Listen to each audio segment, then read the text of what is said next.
People are talking about it's such a historic event, but not a lot of people are surrounding religion with that. What are some of the religious significant impacts that tomorrow's event will have? Well, people are going to be watching because Obama has asked a conservative evangelical preacher to open it and a civil rights preacher of veteran status with the King movement to close it.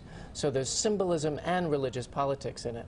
It's come with a lot of controversy. When these announcements were first made, a lot of people were sort of in an uproar of his decisions. But this, as you mentioned, is something that people will obviously, from both sides, will be looking to come to and hear from both sides? Yes, and I think Obama has alienated some of his gay supporters with his choice of Rick Warren, the conservative evangelical. But it's a consistent part of the Obama message. Yesterday's concert was called "We Are One," so he does want to be inclusive. Also, religious activists or people who are opposed to public religion have sued to prevent him from saying, "So help me God," which is actually not in the Constitution. And many of our early presidents didn't say it. It has become traditional for the oath to be ended with "So help me God," but we're pretty certain George Washington, the first president inaugurated, didn't say that. You can feel the history and the buzz around Washington for those thousands that were out amongst the concert. They feel as though they are part of history in the making. And how much of a historical impact will this have? I mean, you're a professor in the textbooks looking back when people are looking back decades from now talking about this. Well, the way I think about it is, how much does a wedding determine the course of a marriage? You know, you can have a great wedding and a very bad marriage, I hear. So this is the moment where we ceremonially welcome the leader of the country for the next 4 years. And there have been some very historic inaugurations in the past that have gone very well with great speeches that have moved the country, but I'm not certain that it's the most important thing. I think it doesn't predict that we'll have a great or a poor presidency. And how will that be judged when we look back and the pictures are taken and the video has been shot and everything is archived decades from now? How will we judge whether or not history was made in these next 4 years? Well, I think that the bar has been set very high because Obama is known as a great orator.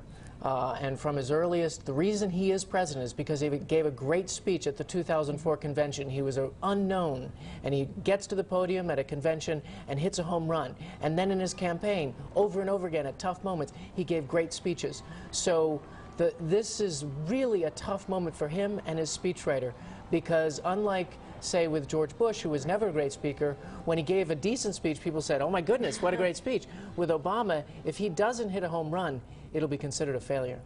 I mean, every time we mention something that's surrounding the events of this weekend and of tomorrow, historic is put in front of it and is part of this. Is it accurate to say that everything that is happening, because this is the first African-American president and because of the numbers of voters that came out and the record crowds that are coming, is it safe to say that everything surrounded is historic?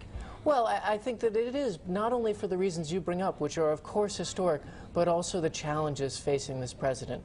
You know, you think about when Reagan was inaugurated in January of '81, and we were in a terrible situation economically and in foreign policy, things not going well, but boy, nothing compared to the challenges of Barack Obama faces. You have to go back to 1933 and March when FDR was inaugurated to find anything like the challenges. So it's historic because we as a nation are facing tremendous challenges militarily, diplomatically, and yes, economically. So a lot of tough times ahead, and we'll have to keep our eyes watching close to see exactly what happens. Jeremy Mayer from George Mason University, we appreciate you coming to talk to us this morning. Thank you so much. Well, coming up, Bruce DePoit joins us with the big business headlines. That's next. Stay with us. Beverly Kirk on News Channel 8. More local, more often.